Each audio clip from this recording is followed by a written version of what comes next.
আমার নরমালি আমার গুলশান থেকে আমার বাসা যে এরিয়া ধানমন্ডি, আমাকে যেতে everyday I had to spend 5 hour on the road.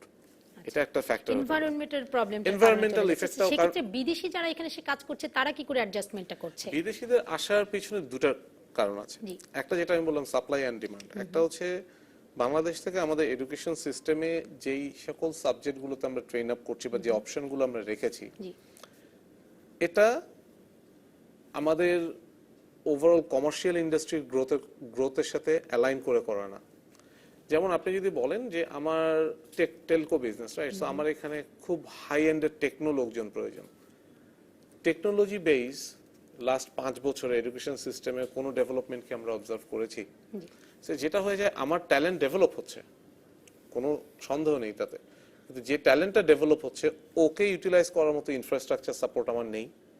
আবার আমার ইনফ্রাস্ট্রাকচারটা এক্সিস্টিং রাখার জন্য যে ট্যালেন্ট প্রয়োজন সেটা তাদের প্রয়োজন নেই। আর আপনি যদি দেখেন এই সকল প্রত্যেকটা কোম্পানিতে অ্যাকচুয়ালি এক্সপার্ট যারা আসে, যেমন ব্যাংকিং ইন্ডাস্ট্রিতে পসিবল হয়, টেলকোতে একটু বেশি আসে, আই এগ্রি, বাট এদের সবাইকে কিন্তু এরা সবাই আসে আপার মিড ক্যারিয়ারে, কেউ কিন্তু মিড ওর বিলোতে না, আপার মিড ক্যারিয়ারে।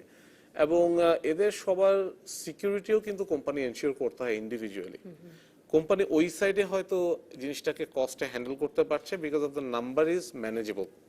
যেমন এই সকল সিকিউরিটির কারণে চিন্তা করে আমরা রবি আজিয়াটা কিন্তু এখনকার কনসেপ্টের সাথে কতটা যায় আমি জানি না, বাট এখন পর্যন্ত আমরা কিন্তু staff pick and drop confirm করতে হচ্ছে জাস্ট এই সোশ্যাল সিকিউরিটির কারণে।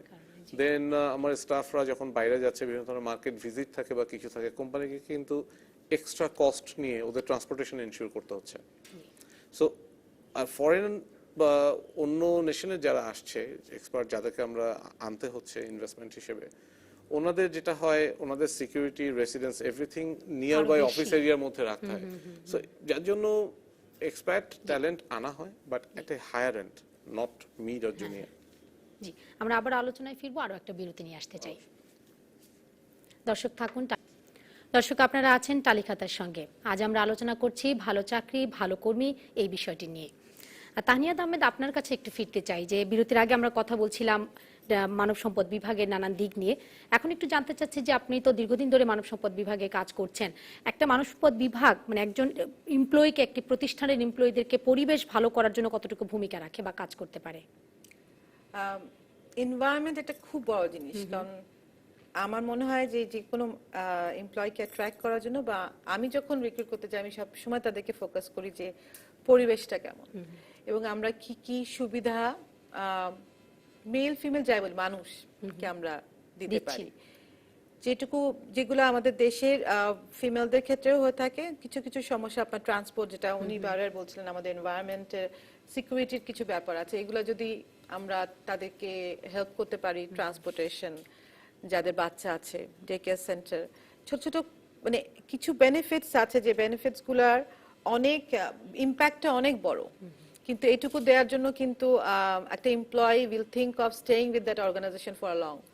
একটা এনভায়রনমেন্ট ভালো হলে, একজন সুপারভাইজার ভালো হলে, আপনার ভ্যালুজ অর্গানাইজেশনে যেটা আমরা বলি, সেই জিনিসটা যদি আসলে ভালো হয়, এমপ্লয়কে রাখা, রিটেন করা এবং এমপ্লয়ের সাথে একটু ভালো ব্যবহার, আমরা যেটা বলি প্যাট ইন দ্য ব্যাক, একটু প্রশংসা করা, একটু রেকগনাইজ করা, ছোট ছোট ভালো কাজের জন্য থ্যাংক ইউ বলা। সেটা কি আমাদের এখানে কি খুব বেশি হয়? আমরা যেমন দেশের বাইরে জানি যে কোনো এমপ্লয়ির মন খারাপ থাকলেও কিন্তু এইচআর থেকে তাকে ডেকে পাঠায়, কেন তোমার মনটা খারাপ, কি করতে পারি আমরা তোমার জন্য। সেই সুযোগটা কি আমাদের দেশের পার্সপেক্টিভে আছে কিনা মানব সম্পদ বিভাগে?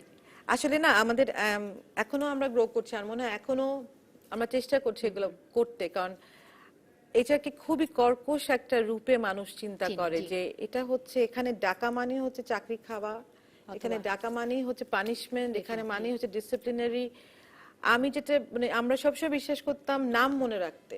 আমি আমার স্টাফদেরকে এখনো বলি, ডু ইউ রিমেম্বার নাম ধরে কথা বলে ডাকার চেষ্টা করবা। এইটুকু আন্তরিকতাটা যখনই তুমি, ইভেন যে তোমাকে চা দিচ্ছে, তুমি যদি বলো যে থ্যাংক ইউ কাউসার, ওর যে দিনটা ভালো যাবে যে আমার নাম উনি জানে, এটার মতন কিন্তু স্যাটিসফ্যাকশন আসলে নাই। সো ওই জিনিসগুলো কিন্তু আমাদের লিডারদেরকে, আমাদের কি শিখতে হবে, আমাদের টিম, আমরা যারা এইচআর এ আছি, তাদের বিশ্বাস করতে হবে যে আমরা খুব কঠিন মানুষ না, আমরা আসলে তাদের মানে এমপ্লয়ের ভালোর জন্য ম্যানেজমেন্টের সাথে একটা টিম হিসেবে কাজ করছি। তারা যদি আমাদেরকে একটা নেগেটিভ ভাবে ধরে নেয় তাহলে কিন্তু তারাও আমাদের ওই ব্যারিয়ারটা আমাদের ভাঙাটা কিন্তু আমাদেরই কাজ। ওই ব্যারিয়ারটা অনেক জায়গায় ভাঙছে না বলে এখনো ওই জিনিসটা রয়ে গেছে যে আমরা সবাইকে সেম সুযোগ দিতে পারছি না, কারণ আপনার রুমে পর্যন্ত যেতেই পারবে না। যদি ওটা থাকে যে আপনার কাছে আমি যেতে পারবো না, আপনি একটা দেয়াল, সে ওপেন ডোর পলিসিটাকে যদি আমরা বিশ্বাস না করি কর্মপরিবেশটা ভালো হবে না ডেফিনেটলি। জি মারুফুল আলম, আপনার কাছে একটু জানতে চাইছি যে উনি যেমনটা বললেন যে এমপ্লয়ীদের কর্মপরিবেশ ভালো করার জন্যই আসলে এইচআরকে ভালো হতে হবে। তো আমাদের দেশের পার্সপেক্টিভ আমরা যেরকম দেখি যে যখন কোনো এমপ্লয়ীকে নিয়োগ দেওয়ার ক্ষেত্রে এবং আমি যখন আমার চাকরিটা ছেড়ে চলে যাচ্ছি সেক্ষেত্রে আমার জব ক্লিয়ারেন্সের কিছু বিষয় থাকে, সেই জিনিসগুলো আসলে কতটা সহায়ক বলে আপনার কাছে মনে হয়? আসলে ব্যাপারটা দেখেন যে ওভারঅল যদি এইচআর অপারেশন বা এইচআর প্র্যাকটিসের কথা যদি বলেন, আমাদের দেশে ওভারঅল কর্পোরেট যেই কালচারটা, এই কর্পোরেট কালচারটাই কিন্তু ইভলভ হয়েছে খুব বেশি দিন না। আর আপনি যত ধরনের ফ্যাসিলিটি বা যেটাই, আমি যদি বিজনেস পার্সপেক্টিভ থেকে দেখি, আপনি যত ফ্যাসিলিটি যাই ইন্ট্রোডিউস করবেন স্টাফের দিকে, দ্যাট উইল কস্ট খুব অল্প হলেও সাম মানি, দ্যাট উইল কস্ট। রিওয়ার্ডটা তো অনেক বেশি হবে। সো রিওয়ার্ডটা বেশি। এখন যেটা হচ্ছে বাই ডিফল্টে যেহেতু কর্পোরেট ইন্ডাস্ট্রিটা বুমিংই হয়েছে খুব নতুন, বাই ডিফল্টে আমাদের মাইন্ডসেট আছে আমরা ইগনোর করি, এখানে কস্ট আছে, এখানে বেনিফিটটা যেহেতু ট্যানজিবল বেনিফিট না, ইনট্যানজিবল। যেমন রবিতে আমাদের এমপ্লয়ীদের জন্য উই হ্যাভ ফিমেলদের জন্য ডে কেয়ার আছে, পিক অ্যান্ড ড্রপ আছে, ওরা যদি চায় কাজের মাঝখানে রিফ্রেশমেন্টের জন্য we have pool centres, we have swimming pools, full face gym. এখন নর্মাল ভাবে যদি চিন্তা করেন এটার জন্য একটা স্পেস ভাড়া করতে হয়েছে, company had to take the cost, but এখান থেকে যেই বেনিফিটটা আপনি পাচ্ছেন টেনজিবল না। এখান থেকে নর্মালি কি ধরনের বেনিফিট পাচ্ছেন? আমার একটা স্টাফ হয়তো আইটিতে যে কাজ করছে 7-8 আওয়ার্স মনিটরের দিকে তাকিয়ে থাকতে থাকতে he is puzzled, or brain কাজ করছে না। ও হয়তো যে আধা ঘন্টা হয়তো আমার রিক্রিয়েশন সেন্টারে কাটায় আসলো, আমি নর্মালি চিন্তা করছি এই আধা ঘন্টা ওকে আমি তো স্যালারি দিচ্ছি, I am losing that money, but actually না। ও ওই আধা ঘন্টা রিফ্রেশমেন্টের কারণে এসে he can start a fresh day sort of task again. আর হয়তো দেখা গেল আধা ঘন্টা যদি ব্রেক না নিয়ে নেয়, ও এমন একটা মিস অ্যাপ করলো যেটা হয়তো আমার একটা পার্টিকুলার রিজিয়নের ফুল নেটওয়ার্ক ডাউন হয়ে গেল ফর 2 আওয়ার্স, তখন আপনি ওটার কস্ট ইম্প্যাক্ট চিন্তা করেন। সো এই বেনিফিটগুলো যেহেতু ইনটেনজিবল, নর্মালি এগুলোকে পিপল নর্মালি ইগনোর করতো, আমি বলবো যে ইগনোর করতো, বাট আস্তে আস্তে কিন্তু এগুলো অ্যাড্রেসে আসছে। যেমন আপনি দেখবেন বাংলাদেশের কর্পোরেট হাউসগুলোর মধ্যে এখন দুটা concept is very popular. One concept is, আগে আমরা কোনো অফিসে গেলে বড় স্যার কি ছোট স্যার বুঝতেন কিভাবে? ছোট স্যার ওপেন এরিয়াতে বসে আছে, বড় স্যার ক্লোজ রুম, ডোর নক করতে হবে, অ্যাপয়েন্টমেন্ট নিতে হবে, দেন ঢুকতে হবে, রাইট? আমাদের কর্পোরেট হাউসে যদি যেয়ে দেখেন, it's entirely open floor policy. আমার রবিতে একটা এন্ট্রি লেভেল এক্সিকিউটিভ, ও যে ডেস্ক যে চেয়ার যেভাবে বসে আছে, একজন এক্সিকিউটিভ ভাইস প্রেসিডেন্ট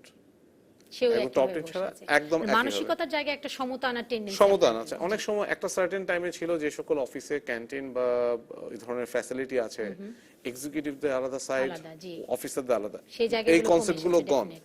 এবং পার্টিকুলারলি হয়তো খুব একটা বেশি অর্গানাইজেশন না, ভেরি ফিউ, যার মধ্যে রবিও we are honoured to say that আমরা ওটার মধ্যে একটা আছে যে একটা খুব ওপেন কনসেপ্ট, যেটা হচ্ছে ফ্লেক্সি আওয়ার। নর্মালি যেটা হয়, আমরা যখন ছোটবেলা থেকে পড়াশোনা করে আসি, চাকরির কাছাকাছি আসি, বাবা বা বড় ভাই যারা থাকে আমাদেরকে, যারা অফিসিয়াল, আমাদের টাইমে মারা use to be housewife, right? So বাবা বড় ভাই they use to guide us যে চাকরিতে যাচ্ছ কি করতে হবে। সো খুব বলতো, বাবা তোমার অফিস টাইম কিন্তু 8টায়, অফিসে কখনো দেরি করবে না, রাইট? সো তার মানে কি, আমি আমার পার্সোনাল লাইফটাকে অ্যাকচুয়ালি কর্পোরেট লাইফের মতো করে অ্যাডজাস্ট করতে হতো। That concept is changing, we are calling it flexible hours. এবং আমরা আশা করছি যে সবকিছু আসলে পরিবর্তন হয়ে একসময় মানব সম্পদ বিভাগ আরো বেশি ডেভেলপ হবে এবং ভালো কর্মীও তারা সেই সুবাদে পাবে। আপনাদের দুজনকে ধন্যবাদ আমাদেরকে আজকে সময় দেওয়ার জন্য। জি দর্শক, এই ছিল ডিবিসির আজকের তালিকাতায়। আজ আমরা আলোচনা করছিলাম ভালো চাকরি ভালো কর্মী এই বিষয়টি নিয়ে। দর্শক, এরপরে 2টায়